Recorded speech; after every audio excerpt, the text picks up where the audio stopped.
وفاة 3 أشقاء داخل بانيو في منزلهم بالمنوفية. بدأت النيابة في تحقيق في محافظة المنوفية مع أسرة الأطفال ال3 الذين راحوا ضحايا حادث الاختناق المأساوي في منزلهم بقرية كفر شنوان التابعة لمركز شبين الكوم، وذلك لبيان ملابسات الواقعة وأسبابها. تعيش القرية منذ الساعات الأولى من صباح يوم الجمعة حالة من الحزن بعد وفاة إهداء 10 أعوام وهدى 8 أعوام ومودة 5 أعوام داخل البانيو أثناء استحمامهم. الأطفال ال3 نقلوا إلى مستشفى شبين الكوم في محاولة لإنقاذهم بعد فقدانهم الوعي بشكل مفاجئ، إلا أن الأطباء أعلنوا وفاتهم بسبب الاختناق رغم كل المحاولات الطبية، وتم تحرير محضر بالواقعة.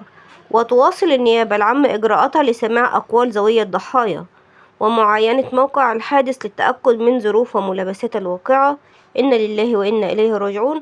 اللهم ارزق أهلهم وذويهم الصبر والسلوان.